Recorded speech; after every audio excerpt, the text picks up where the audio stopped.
దాదాపుగా పేపర్లో కూడా మీకు పంపి లెక్కలతో సహా కార్పొరేషన్ పరిధిలో 136 కోట్ల సీసీ రోడ్లు, డ్రైన్లు, అండర్ గ్రౌండ్ డ్రైన్ల వరకు జరగడం జరిగింది. అంటే అన్ని పనులు చేయడం జరిగింది 2.5 yearsలో రకరకాల ఫండ్స్ ద్వారా. కౌన్సిల్ ఏర్పాటు అప్పుడు మనకు గతంలో చేసినటువంటి దాదాపుగా 100 కోట్ల పైసలకు ఫండ్లకు సంబంధించి దాదాపుగా 70-80 కోట్లు మనము బకాయిలు ఉండి ఆ బిల్లును సాధారణ నిధుల నుంచి ఇచ్చుకుంటూ వెళ్తుండడం జరిగింది. అంటే గత కొద్ది కాలంలో గత 10 సంవత్సరాల్లో ఎంత అభివృద్ధి జరిగిందో ఆ లెక్కలు, ఈ 2 నెలల్లో ఎంత అభివృద్ధి జరిగిందో ఆ లెక్కలు అన్నీ కూడా కమిషనర్ గారి దగ్గర ఉన్నాయి. ప్రతి ఒక్క పత్రాన్ని కూడా మీరు పరిశీలించవచ్చు. దాన్ని నేను వేరే రకంగా చెప్పడం లేదు, కానీ మీరు అవన్నీ దృష్టిలో పెట్టుకోవాలి. పార్టీలకు అతీతంగా ప్రతి వార్డులో 136 కోట్ల వర్కులు, సీసీ రోడ్లు, డ్రైన్ల వర్కులు చేయడం జరిగిందని చెప్తా ఉన్నాం. అదేవిధంగా ఎమ్మెల్యే గారు ఈ మధ్యకాలంలో కార్పొరేషన్ తేవడం ద్వారా, కార్పొరేషన్ అయిన తర్వాత దాదాపుగా 675 కోట్లకు ప్రపోజల్స్ పంపించడం జరిగింది మా అన్నాల్లో వివిధ రకాల డెవలప్మెంట్ పనులకు.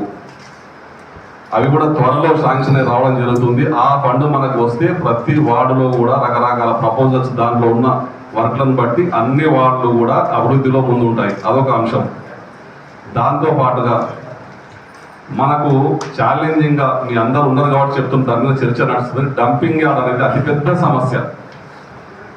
గత 2005 నుంచి డంపింగ్ యార్డ్ ఒకటే దగ్గర చేస్తూ ఉన్నారు. దాదాపుగా 15-20 సంవత్సరాలు, 20-25 సంవత్సరాలు అవుతా ఉంది. డంపింగ్ యార్డ్లో ఒక ఏజెన్సీని పిలిపించి చెక్ చేపిస్తే 7 లక్షల మెట్రిక్ టన్నుల డంపింగ్ యార్డు అంత జామ్ అయి ఉంది. ఇప్పుడు 7 లక్షల మెట్రిక్ టన్నులు అంటే ఇది ఇట్లే ఉంటే ఈ వాతావరణం కాదు కదా. ఇప్పుడు 4-5 వార్డులకు ఆ డంపింగ్ యార్డ్ పొగ కలుషితం చేస్తూ ఉంది. మొత్తం 60 డివిజన్లను కూడా కలుషితం చేసే అవకాశం ఉంది అని చెప్పి నిపుణులు చెప్తా ఉన్నారు. ఏజెన్సీకి సంబంధించిన రిపోర్ట్ కూడా నా దగ్గర ఉంది. ప్రైవేట్గా చేయించడం జరిగింది. దీన్ని తెలంగాణ మొత్తంలో కూడా డైలీ జీరో చేసే డంపింగ్ యార్డ్స్ ఎక్కడా లేవు, అన్ని ఎంక్వైరీ చేయడం జరిగింది. కానీ ఒక పూణేలో మాత్రమే డైలీ జీరో సిస్టంలో డంపింగ్ యార్డ్ నడుస్తూ ఉంది. ఈ ఏజెన్సీ ద్వారా తెలుసుకున్న అంశం, పూణేలో డైలీ జీరో చేస్తూ ఉన్నారు వాళ్ళు. దానికి సంబంధించి మనం 60 మంది కార్పొరేటర్లను ఒక డేట్ ఫిక్స్ చేసుకొని 60 మంది ఒక బస్సు తీసుకొని పూణేకి పోయి ఆ డంపింగ్ యార్డ్ డైలీ జీరో ఎట్లయితుందో చూడాలని మీ అందరి సలహా తీసుకొని చూసి రావాలని కోరిక.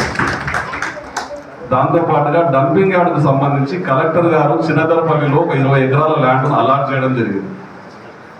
అయితే ఆ ల్యాండ్కు సంబంధించి అక్కడ ఉన్న వాతావరణం కానీ, అక్కడ ఉన్న టౌన్ దగ్గర ఉండడం వల్ల కానీ దాన్ని యాక్సెప్ట్ చేయడానికి సిద్ధంగా లేవని దాని వల్ల పెండింగ్ పెట్టడం జరిగింది. అయితే నా డివిజన్కు సంబంధించి 11th డివిజన్లో ఏకలవ కాలనీ పైన గుట్ట దగ్గర ఒక 40 ఎకరాల ల్యాండ్ ఉంది. అది అలాట్ చేయించుకోగలిగితే ఆ 40 ఎకరాల ల్యాండ్లో డైలీ జీరో సిస్టంలో కొత్త సిస్టంతో మనం డంపింగ్ యార్డ్ను ఛాలెంజింగ్గా డంపింగ్ యార్డ్ మనం ఏర్పాటు చేయగలిగితే మనం పోయి వచ్చిన తర్వాత వాళ్ళు మళ్ళీ మనకు వచ్చి డెమో ఇస్తారు. జీవితకాలం డైలీ జీరో చేసే సిస్టాన్ని మనం తీసుకొని వస్తే ఒక 100 ఏళ్ల వరకు కూడా మనం హ్యాపీగా డంపింగ్ యార్డ్ను మనం ఎదుర్కోవాల్సిన, సుఖంగా ఉండాల్సిన పరిస్థితులు వస్తాయి. దాన్ని మనం తెచ్చుకోవాలంటే మీ అందరి సహకారంతోన ముందరికి పోవాలి. ఏజెన్సీ వాళ్ళు నాకు చెప్పిన సూచన ఏంటంటే, సింగిల్ సూచన, మనకు 50,000 కుటుంబాలు ఉంటాయి టౌన్లో, దాదాపుగా 50 నుంచి 60,000 కుటుంబాలు. ఒక్కొక్క కుటుంబం మంత్లీ ఒక 100 రూపాయలు ఇవ్వాలని ఒకటి చెప్పిండ్రు. అది మనం చర్చకు తీసుకుపోవాలి. అది పాజిటివ్ ఉంటుందా ఎట్లా ఉంటుందో నాకు ఐడియా లేదు.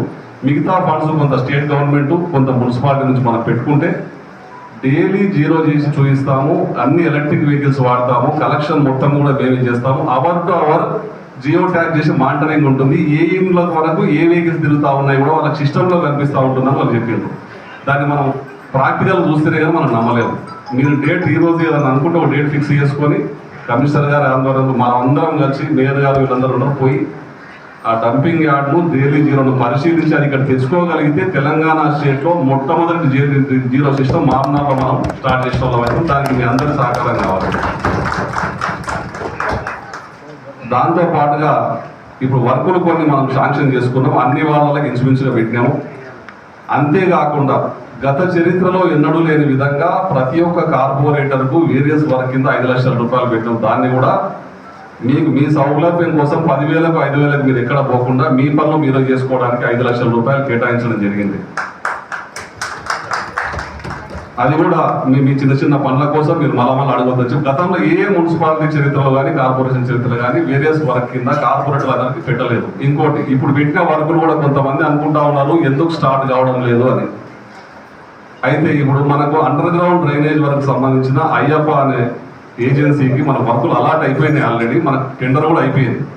దాంట్లో భాగంగా ఆ అండర్ గ్రౌండ్ వర్క్ చేయకముందే మనం సీసీ రోడ్లు వేస్తే మళ్ళీ వాళ్ళు అండర్ గ్రౌండ్ వర్క్ కోసం రోడ్లు బలపడుతున్న ఉద్దేశంతోన ఆబ్జెక్షన్స్ కాల్ఫర్ అంటే వాళ్ళకి మ్యాపింగ్ ఎట్లా ఇస్తారు, మీరు ఏ రోజు స్టార్ట్ చేస్తారని చెప్పి వాళ్ళకి మనం కమిషనర్ గారి ద్వారా వాళ్ళకి మనం రిపోర్ట్ రాయడం జరిగింది. వాళ్ళు రేపు ఎల్లుండి రేపు మార్నింగ్ సమావేశం ఉందని కూడా ఆ కాంట్రాక్టర్లు ఆ పబ్లిక్ హెల్త్ వాళ్ళు అందరూ కూర్చొని ఈ ఏరియాలో మా వర్క్ స్టార్ట్ అవుతుందంటే ఆ ఏరియాలో మనం కూడా వర్క్ స్టార్ట్ చేసి వాళ్ళు అండర్ గ్రౌండ్ డ్రైనేజ్ స్టార్ట్ చేస్తారు. మనం మీద మనం సీసీ రోడ్లు వేసుకుంటూ డ్రైనేజ్ చేసుకుంటూ పోవడం వల్ల ప్రజాధనం వృధా కావాలనే ఉద్దేశంతోన అది క్రాస్ చెక్ చేసుకోవడానికే వర్కులు కొంత ఆపడం జరిగింది.